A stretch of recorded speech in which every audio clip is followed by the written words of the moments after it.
Mire qué lindo mi país paisano, si usted lo viera como yo lo vi. Un cielo limpio repartiendo estrellas, la madre tierra cunando el maíz. Mire qué lindo mi país paisano, si usted lo viera como yo lo vi.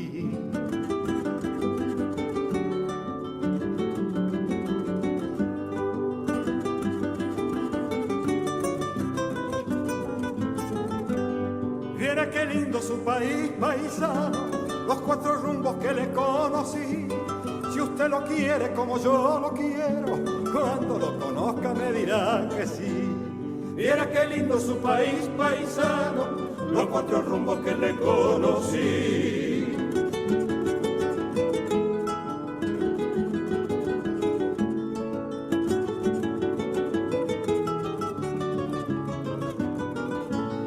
Viera qué lindo este país paisano, venga conmigo y no me mire así. Si le han vendido una postal de afuera, mire primero lo que tiene aquí. Viera qué lindo este país paisano, venga conmigo y no me mire así.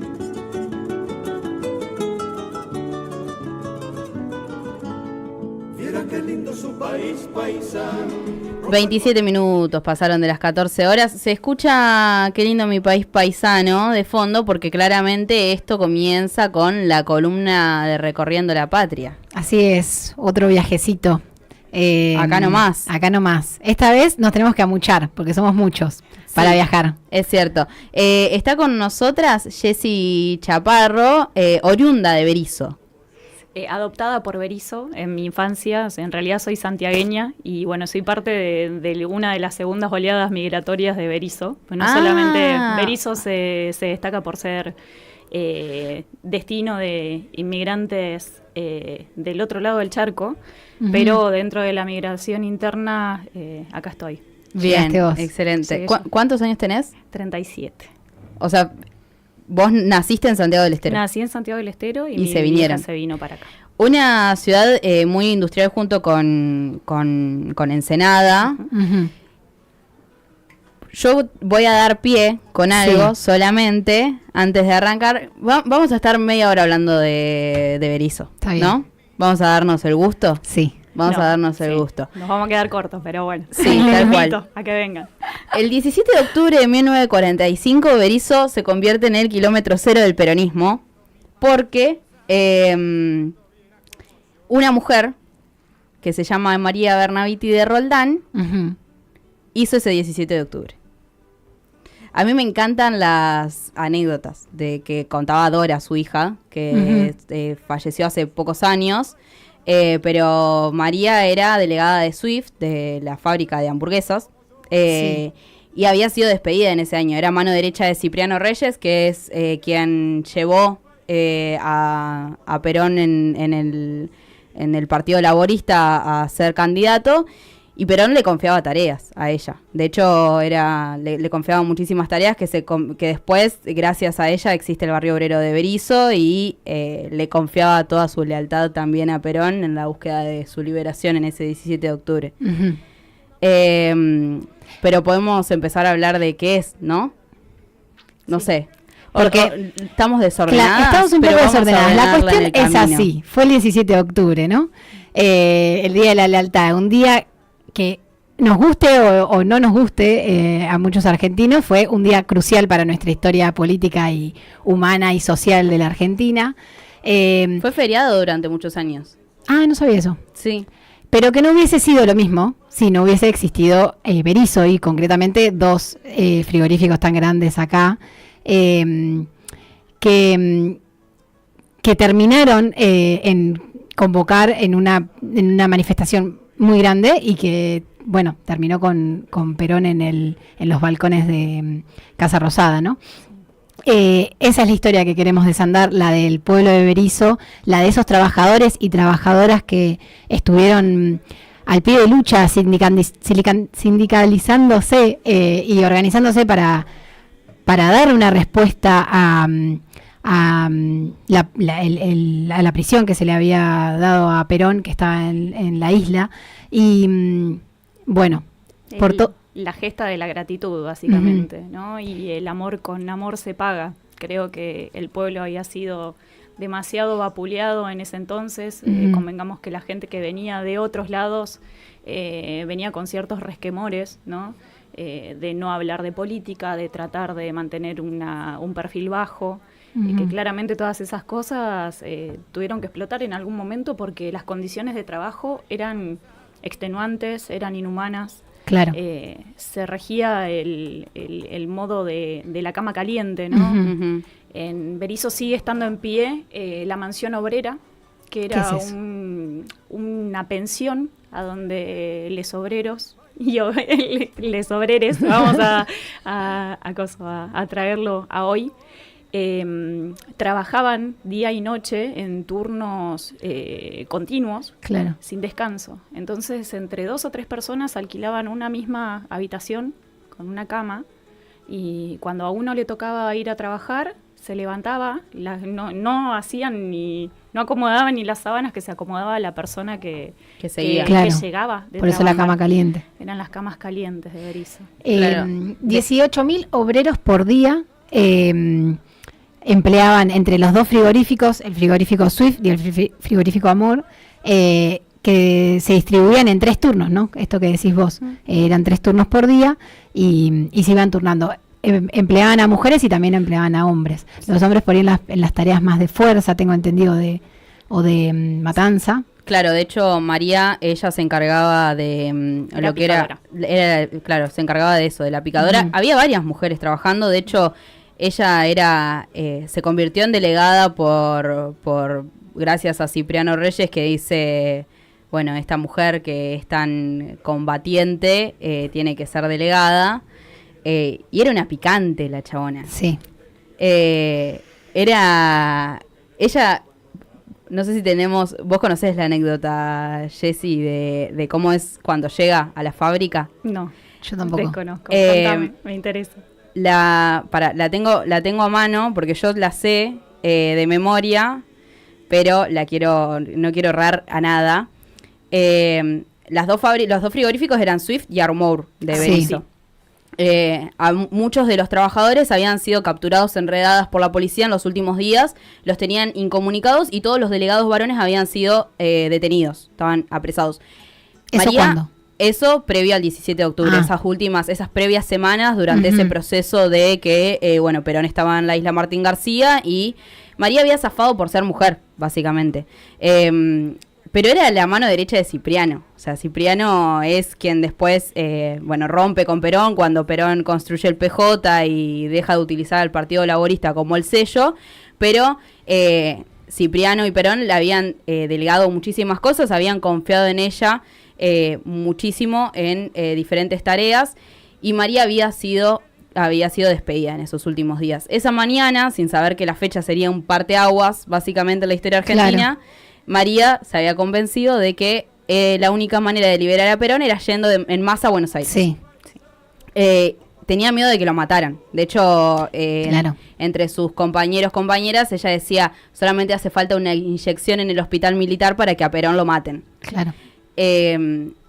Días previos a eso, Cipriano se había ido, había desaparecido de Berisso, no se sabía dónde estaba. Algunos decían que estaban en Tucumán, otros decían que estaban en La Rioja, como que estaba ahí medio una incertidumbre de no saber dónde estaba Cipriano Reyes, que era este otro sindicalista, fundador del Sindicato Autónomo de la Industria de la Carne, que fue uno de los sindicatos que fue incipiente mientras Perón era estaba en la Secretaría de Trabajo.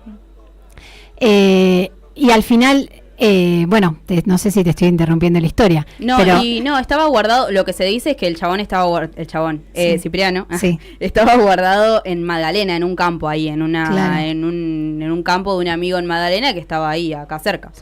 Yo lo que leí, por otro lado, era que esto que no se sabía dónde estaba, en realidad Cipriano estaba viajando por distintas provincias, alentando un poco a mover esto del avispero, de decir dónde está Perón, que no nos lo saquen, mucho menos que lo maten, movámonos y activemos los sindicatos. O sea, fue a hacer ahí una movida. Y el día que finalmente a Perón lo llevan a la isla, Cipriano la llama a María y le dice, Perón está preso en la Martín García, es hora de salir de la calle, es ahora. Y ahí fue que, bueno... Ella movilizó a toda la gente de ambos frigoríficos, los sacó a la calle, se hizo una especie de asamblea en la calle y de ahí movilizaron a la ciudad de La Plata a pie. Una banda. Pie. Es un montón. Otra que a Luján. Claro, Sí, la claro, verdadera bien. peregrinación. Y luego desde La Plata partieron a Capital. Acá lo importante es mencionar que en esa época no podías salir con ropa de trabajo, mostrarte en la ciudad capital, ¿no? Estaba penado. Eran los descamisados. Eran los descamisados. La gente, para ir a hacer un trámite, para poder mostrarse dentro de la vida social, resolver algún tema burocrático, era necesario que se presten los trajes. Había un traje por familia aproximadamente, o si no se lo pedían al vecino, para poder ir al banco, para poder ir al hospital, para poder resolver cosas que nosotros hoy hacemos en chancletas, ¿no? Claro. De hecho, esta foto que tanto conocemos del centro de Buenos Aires, donde están todos trajeados y los libertarios lo utilizan para decir que vuelva a ser esa Argentina grande y qué sé yo, esa Argentina grande no era grande un carajo, sino que estaba ocultando, claro, los trabajadores que estaban subsumidos a vivir en estaciones sumamente precarizantes, que era bastante terrible, que María llevaba eso como bandera para pelear. Claro. Ella, para volver a ese inicio, a un coso para atrás. Sí, un rebobinaje. María, para contar esta anécdota de María, ella llega a la fábrica, al frigorífico, todos la conocían, confiaban en ella. Por eso ella quería ir y hablarles para que salieran, pero no podía entrar. O sea, ella no tenía prohibido el ingreso, entonces se le ocurrió una idea y le dice a su marido, Vicente: vos, Vicente, agarrá 4 o 5 hombres y hacés el que te peleas en la puerta de Swift, agárrense a piñas. Le dice a Vicente, que Vicente trabajaba también ahí en Swift. No, él trabajaba en el otro. Perdón, claro. En el Armour. Y habían venido, ellos no eran de Berisso, habían venido desde San Martín. Ella venía de San Martín, Vicente no recuerdo. Pero lo importante es esto, es que ambos veían las dificultades que atravesaban los y las trabajadoras en cada uno de los frigoríficos. No es que en el Armour trataban mejor a las personas y en el Swift tenían la mirada de los dos. Claro. Llegaban a la casa y compartían en la mesa todas las cosas que pasaban y por qué era importante intervenir de manera sindical y organizar al cuerpo trabajador. Una barbaridad. Aparte tenía 37 años nada más en ese momento. Mi edad. Tu edad, tal cual. Bueno, la maniobra... acá en representación de ella. Berisso en la mesa. Bueno, y se agarraron entonces... Se agarraron a las piñas. Dio resultado. Los 2 vigilantes de la puerta abandonaron el puesto para ver qué pasaba y María se mandó para adentro. Y empezó a gritar: ¡lo van a matar a Perón! ¿Qué están esperando? Tenemos que ir a Buenos Aires. Entonces uno de los obreros le pregunta: ¿pero y los delegados? Los delegados están todos en cana, vamos, le dice. Unos minutos después, una marea de obreros sale del frigorífico, al frente de todos iba la mujer, a la que todos, incluido mismísimo Perón, llamaban simplemente María. Claro. Y bueno, y ahí es que sucede que finalmente sucede todo esto. Van hacia La Plata y luego van hacia Buenos Aires. Y muchas de estas historias las cuenta Dora, que es su hija, que si no me equivoco, que falleció en el 2020, ¿puede ser? Hace muy poquito. Hace muy poco. Y cuenta toda su historia, que realmente es maravillosa. O sea, un día Perón cae ahí a Berisso diciendo... Creo que María le dice algo como: che, no tenemos ni baños nosotros. Ellos vivían en un conventillo. No tenemos ni baño y tenemos que estar juntando las monedas. Y Perón le dice: bueno, vamos a hacer baños, María. Y él le dijo: no, y ella le dijo: no, queremos que hagas casas. Claro. Entonces parece que Perón se pone a laburar, qué sé yo, y un día llega y había un campo en Berisso que estaba como apto para poder empezar a construir. Plantan una bandera y ahí nace el barrio obrero de Berisso, que, si no me equivoco, hasta hoy existe. Sí, sigue existiendo. que es completamente maravilloso. Déjenme hacer una mención Sí. con respecto a de que la gente hoy no respondería de esa manera de vamos, van a matar a alguien, ¿no? Esto se tiene una contraposición con respecto a las condiciones laborales de qué mejoró Perón. Claro. O sea, las jornadas extenuantes, interminables, el régimen de cama caliente, se propone un límite de las horas de trabajo que puede ejercer cada empleado, el pago Claro. por esas tareas, un pago mínimo. Después, las vacaciones pagas, el aguinaldo. O sea, tenían a alguien que los reconocía y Claro. las reconocía como seres humanos, no simplemente como un número o como animales de carga. Y eso es lo que la gente termina haciéndose, apropiándose y tomando la figura de Juan Domingo como un líder, ¿no? Claro, a defender, porque era el único que entendió que ahí había una necesidad que había que cubrir. Claro. Como ministro de Trabajo de lo que era el GO en ese Claro. momento. Firmó miles de convenios con gremios, estimuló esto la afiliación sindical, incorporó 2 millones de personas a beneficios del régimen jubilatorio. Fueron menos de 2 años en los que estuvo Perón en la Secretaría de Trabajo y Previsión. Además hizo el Estatuto del Peón de Campo, creó tribunales de trabajo, instaurando una justicia laboral que venía un poco a reparar la desprotección jurídica que tenían los trabajadores en ese entonces.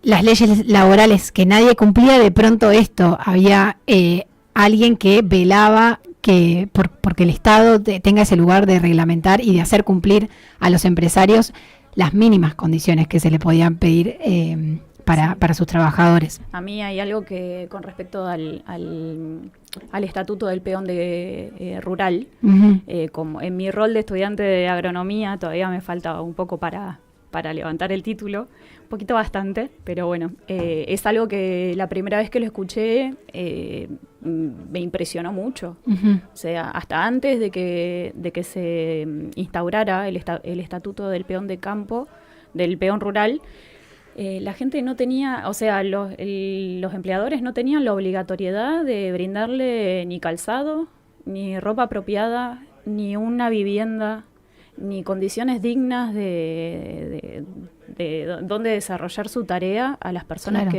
que vivían básicamente en la esclavitud. Ujú. O sea, creo que daba lo mismo tener Un una caballo. piara de cerdos o un ser humano Claro, ni trabajando siquiera un para caballo, vos. porque el caballo. Claro, Sí. la gente trabajaba en patas. Claro. Con lo peligroso que Que era, es, ¿no? Y bueno, ni hablar del ¿cómo se llama? Del trabajo infantil y... Claro. Y a mí hay algo que me sorprende y que creo que grafica muy bien al peronismo, que es que antes de Perón en el Ministerio de Trabajo, el trabajador no podía mirar al empleador a los ojos. Claro. Eso es una realidad. Sí. Después de Perón, el trabajador empezó a mirar... A poder empezó a levantar la levantar cabeza. la mirada. Sí. Que es impresionante. O sea, construye... Hay algo que yo me enteré ayer que contaban, que Perón entiende el inicio del peronismo no el 17 de octubre de 1945, sino el 4 de junio de 1943 en el derrocamiento de Castillo con el GO,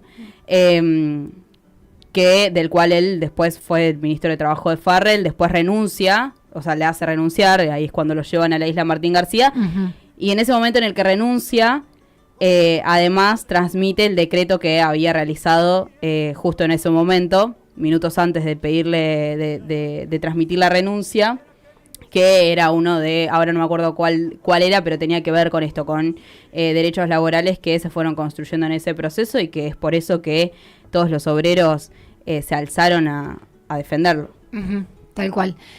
Bueno, antes del 17, volviendo a Berisso, el clima de descontento era muy fuerte y de trabajadores realmente muy en velo por a ver qué pasaba. Hablamos del 17 de octubre, pero en realidad el día que Perón es destituido de sus cargos es el 9 de octubre. Ujú. Ahí empieza el tumulto, a moverse la cosa. El 13 de octubre es arrestado del domicilio y lo trasladan a la prisión. Y ahí es donde empieza el movimiento. Incluso había rumores de una huelga general, pero no había nada certero. Los dirigentes sindicales tenían que contener a los trabajadores para que no se haga una huelga el 13 y el 14 de octubre, como que estaban ahí aguantándolo un poco a ver si la CGT daba alguna respuesta o algo. El día 15 de octubre, en Berisso, cuando los trabajadores terminan su jornada laboral, realizan una manifestación por la calle Montevideo, que es la principal de Berisso. Así es. Fueron unas 700 personas que gritaban el nombre de Perón por la calle de Berisso a la noche cuando terminaban su jornada. Exigían que fuera puesto en libertad, y el día siguiente, el 16, se vuelve a repetir lo mismo. La gente va a trabajar, sale de sus trabajos y van a la calle. En este día, el 16, las primeras que van son las mujeres, que no sé si porque salían antes de, quizás tenían una jornada menor. Son 300 mujeres que salen de los frigoríficos y van a la calle Nueva York y hacen lo mismo, y después se le suman los hombres. Son esos 2 días, el 15 y el 16, que Berisso se mueve totalmente por exigiendo la libertad de Perón. Y a falta de decisión de la CGT, la noche del 16 ya la oficina del sindicato estaba totalmente desbordada y movida, y deciden organizar la huelga para el 17. Sí, anotemos, ¿no? Porque tener que esperar tiene estas repercusiones. Claro. Pues. Bueno, toda esta expectativa. Recordar también que se irrumpieron, había la línea de tren que conectaba La Plata con Berisso y Ensenada, se suspendió.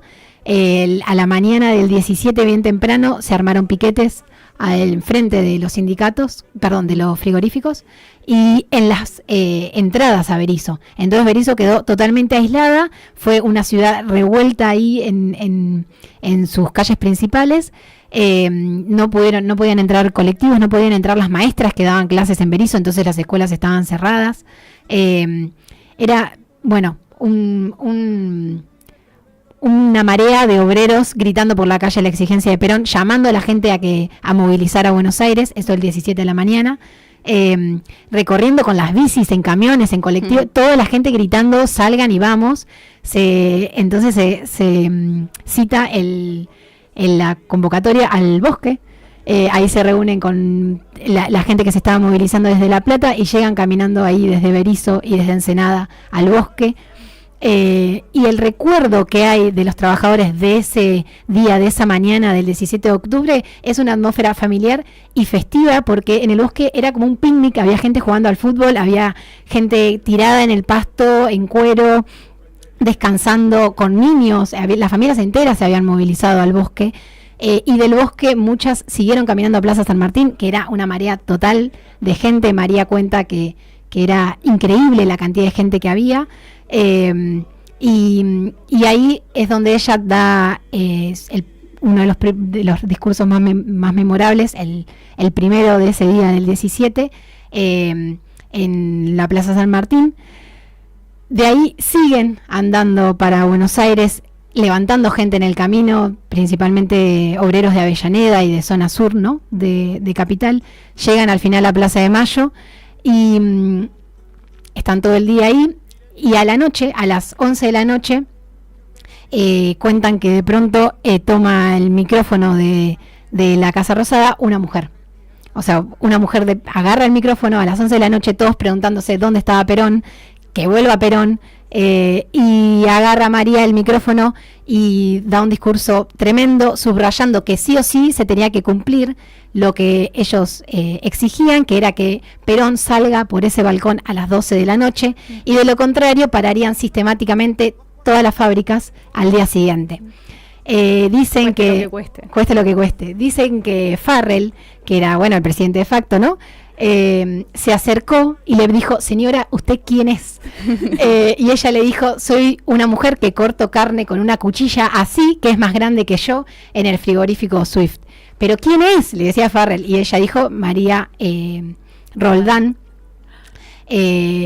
Mucho gusto, señora, ya va a venir Perón, estén tranquilos que va a venir, le dijo Farrell. Eso eran las 11 de la noche, y un cachito más terminó saliendo Perón, con esa, incluso deslumbrando a Farrell, ¿no? A mí me emociona yo solo de imaginarme a esa mujer con la fuerza que podría tener después de todo el día, y de días, y de años de lucha, ¿no? Sí, es increíble. Además, para mí, algo que retrata esa época, más allá de la fuerza de lucha que había por la necesidad de que esos derechos laborales no se eliminen una vez que ya habían sido concretados, es que había una noción del trabajo identitaria. Hoy cuesta mucho eso. Para mí es muy central que se discuta hoy por hoy cómo el trabajo transforma a las comunidades, porque hoy por hoy el trabajo es individualizante, el teletrabajo, el estar trabajando desde tu casa, en la motito, haciendo de Uber, no teniendo un sindicato que te ordene. Claro. O mismo la situación de que la gente no se permite hablar de sueldos, de condiciones laborales con sus propios y sus propias compañeras de trabajo, ¿no? Sí. ¿Desde dónde viene ese tabú y esa limitante de que de ciertas cosas no se hablan? ¿Por qué? Porque son un problema para la gente que nos limita, ¿no? Que nos pone un piecito en la cabeza o un techo donde no podemos seguir escalando. Creo que es súper importante volver a hablar de esas cosas. Creo que estamos en una situación en la que es necesario que la gente se involucre, y creo que también es necesario que recurrir a la memoria, ¿sí? A la memoria, porque estas cosas se repiten una y otra vez cada vez que nos olvidamos como pueblo. Y nada, es importante la organización, es importante involucrarse, porque ningún derecho se gana pidiendo por favor o permiso. Claro. Tal cual.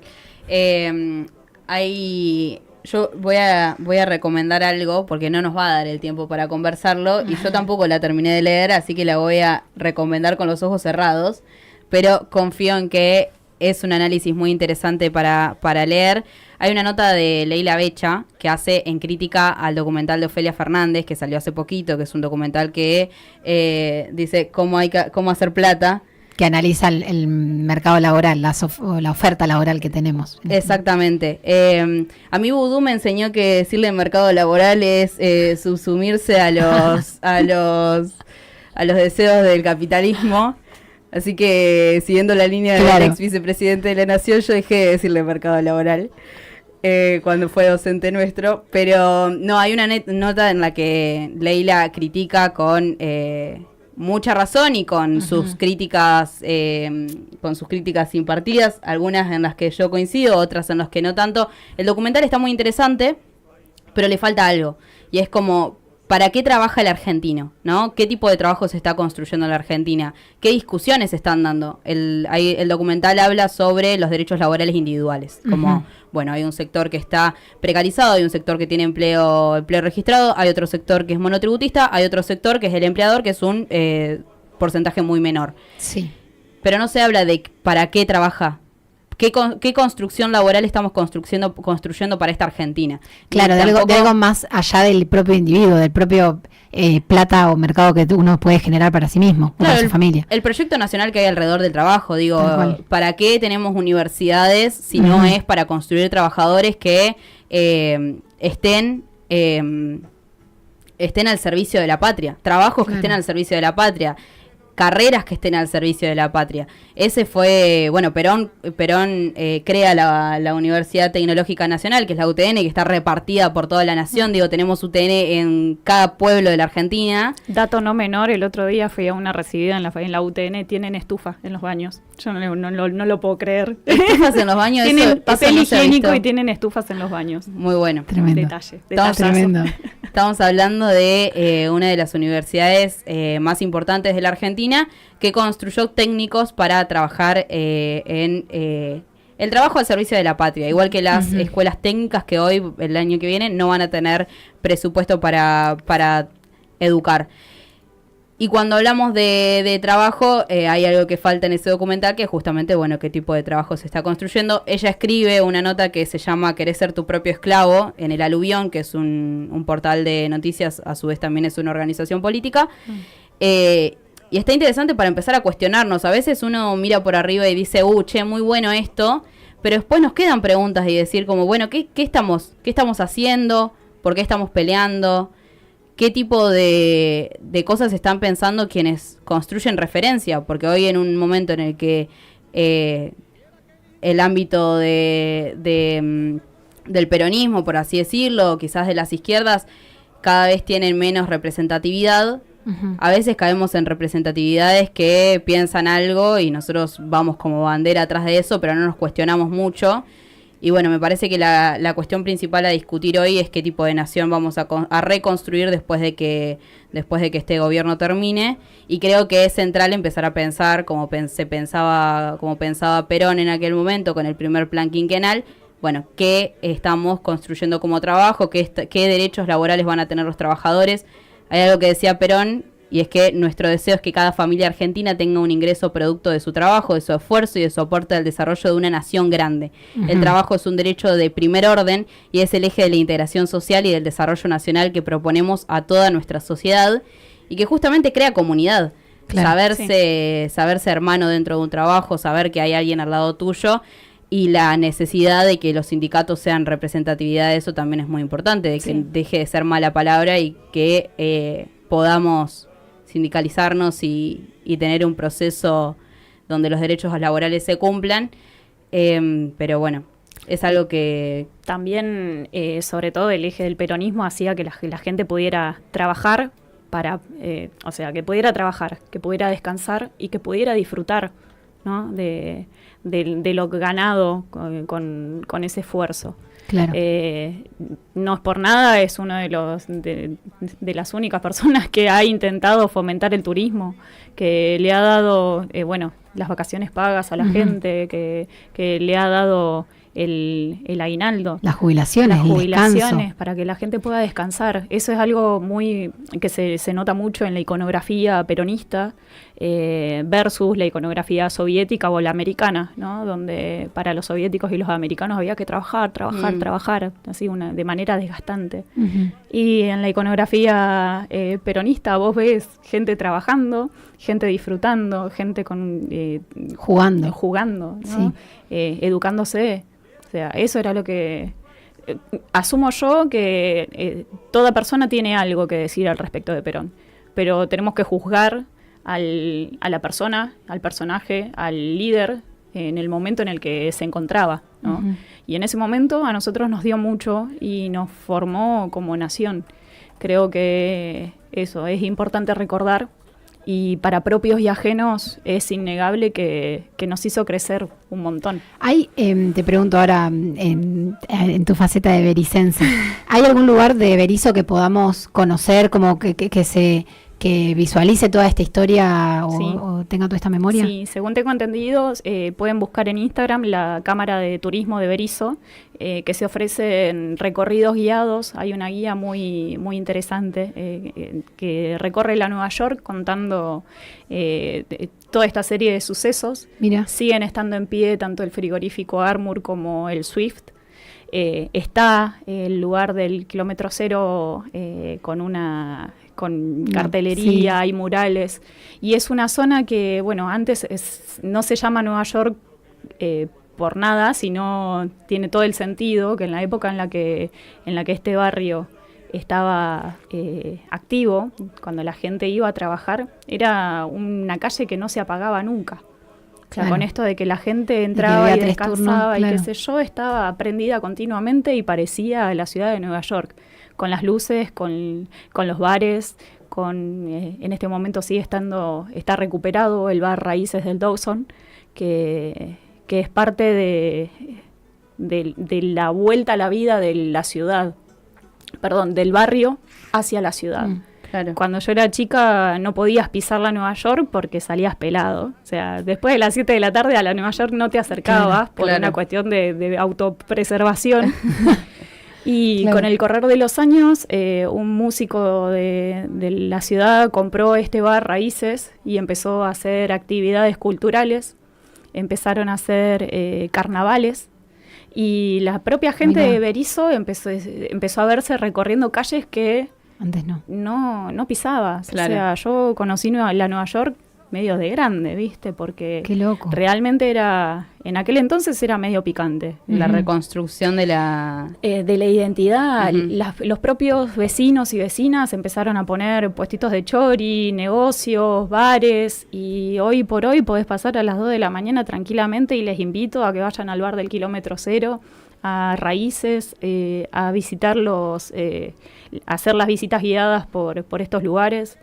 La mansión del obrero sigue estando en pie y hay ahí un montón de hitos históricos que es necesario recorrer porque estás pasando por donde transcurrió la historia. Tal cual. Es hermoso y les invito. Qué hermoso. Qué bien. Hoy se va a proyectar, nos tiraba ahí la data Luli Corso, que le mandamos un abrazo. Se va a proyectar un documental de María en el Bernaviti que queda en 11 y 62. Yo lo Mirá. conozco, es un centro cultural. Yo no voy a poder ir, pero si ustedes están... Hoy se va a presentar el documental de María. Claro, ¿Es el que me recomendabas hoy vos, Jessy, o no? El que yo Probablemente. el que yo recomendaba se llama En carne propia, pero bueno, tiene una pequeña mención hacia María y su compañero. Mira. Pero bueno, nada de eso. creo que... A ver, lo voy a buscar ahora mientras vamos cerrando, pero sí. Se llama Centro Cultural Bernaviti, queda en 11 entre 61 y 62. Y hoy va a haber una presentación del documental Testimonio Familiar sobre Doña María, que tendrá música en vivo, intervenciones artísticas a las 19 horas. Qué lindo. Hermoso, hermoso, la verdad, divino. Así que ya saben, lindo. están invitados, invitadas. Adri nos decía, increíble la historia nuestra. Pienso en María y esas primeras marchas. Mucho antes también la huelga de las escobas. Tiempos para acá las abuelas, siempre las mujeres al frente, punta indiscutible de la organización popular. Hermoso. Hermoso.